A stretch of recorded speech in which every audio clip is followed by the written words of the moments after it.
You are listening to the Roberta Glass True Crime Report, putting the true back in true crime.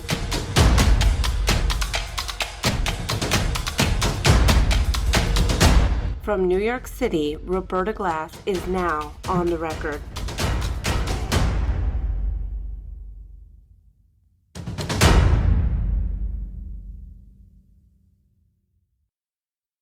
I arrived to the Brooklyn Federal Courthouse for Lauren Salzman's sentencing with a wish and many questions. How had the emaciated, disconnected, and defiant Lauren Salzman, who I observed at the early hearings, how had she turned into one of the most valuable witnesses in Keith Raniere's trial?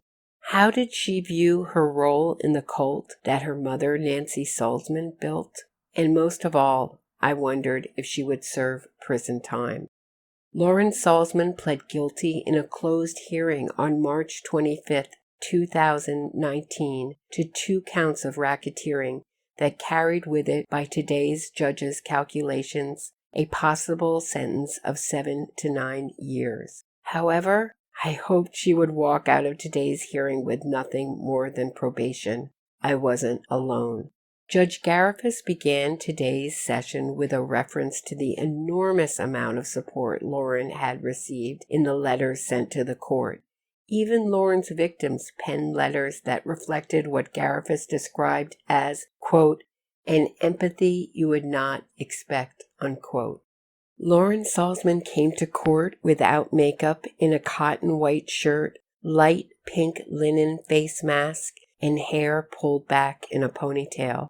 It was the perfect outfit to surrender yourself to custody, I thought to myself. Unlike Allison Mack, who made a grand entrance into the courthouse's larger ceremonial room, Lauren arrived quietly and largely unnoticed into the smaller courtroom, 4D. She cut a small figure on the right side of the courtroom, next to her lawyer, Hector Diaz. Only 2 victim impact statements were heard. One victim, Bibi, sent a victim impact statement via audio recording. Her voice filled the courtroom. Through sobs and pauses, she recounted how excited she was to have been matched with Lauren as her NXIVM coach. She described Lauren as smart and funny and kind. However, when she wanted to leave NXIVM just days before the cult's annual retreat, Lauren became, quote, a hostage negotiator of sorts, unquote. Bibi said Lauren used gaslighting, manipulation, and lies, and what Keith Raniere had called a might is right technique to keep her from leaving. She went on to describe how Lauren groomed me to make me feel safe within the midst of a predator. Quote, she used her skills to accept me being a victim with a smile, unquote. And she ended her statement with a personal message to Lauren. Quote, I suspect you were living in fear since Keith Raniere's arrest. Today, I asked you to reflect on that feeling and reflect on where you would have been had you chosen differently, unquote. Susan Dones was in court to read her victim impact statement. Dones emphasized Lauren's personal responsibility in her crimes.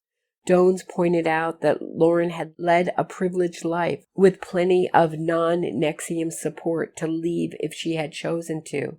Quote, yes, you were only 22. Yes, you had a sexual relationship with Keith Raniere, but you kept it going for 2 decades.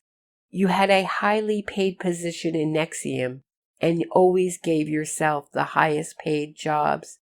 You were spoiled with a lot of money. Your lawyer said no one would have helped you leave NXIVM. You had a father who was a doctor and a stepmother, unquote. Dones went on to ask Lauren sternly, aren't you responsible in some way for becoming a sex slave and a criminal? Tanya Hajar, representing the government, asked the judge to give Lauren a lenient sentence. Hajar remarked on Salzman's deep remorse and, quote, extraordinary contribution to the successful prosecution of the cult's leader, Keith Raniere, adding her contribution extended to the crimes Salzman had engaged in, including the harm she had caused Daniela. Hajar was referring to the immigrant she kept confined to an empty room for 2 years as punishment for having feelings for another man in the cult that wasn't Keith Raniere. Quote, she was able to give us information of crimes we weren't even aware of, extending to the criminal enterprise and Keith Raniere's criminal conduct over decades. Hector Diaz, Salzman's lawyer, pleaded for leniency as well, emphasizing her redeeming conduct, her ability to admit her wrongs and take action to correct her wrongs. He said she committed criminal acts against those she called her friends. Diaz went on to highlight Lauren's willingness to correct her wrongs by pleading guilty, supplying the government with all she knew about the criminal actions of the cult, and testifying against Keith Raniere. Diaz pointed to the changes Lauren had made in her life since she had been arrested. She had gone to school to learn how to be a dog groomer, and she is now working grooming dogs with health issues. She had also sought out psychiatric help, working first with a psychiatrist and now with a therapist who specializes in people who have left cults. Diaz also pointed to the fact that this is the first time in Lauren's adult life that she can see a future not dictated by her mother or Keith Raniere. When Lauren Salzman stood up to give her statement to the court, I didn't know what to expect. She had sat through most of the proceedings with rounded shoulders, chest caved inward, catching her tears with a tissue at the corner of her eyes. This is her statement from my notes. It is not complete, but I think it's important for you to hear Lauren in her own words. I want to thank Susan and Bibi and all the victims. I think they are very brave. I know how hard it is to stand before the world and say those things. I hear what you are saying, and I know it's true. Every day I think about what I could have done differently. I live with the fact I hurt the ones I loved, and that's something I never wanted to do. On the day I was arrested and early on in home confinement, I didn't understand the charges against me. All I could feel was incredible relief. I had been taken out of a situation that had become a nightmare. Home confinement allowed me to see the truth about what I had done. I can't take that back. There isn't a day that goes by where I don't wish I could. I harmed Daniela, someone who came to better herself. I failed her and I failed myself. These things that happened should have never have happened. I couldn't live with myself if the truth that I lived with didn't come out. I feel incredible sorrow and incredible gratitude.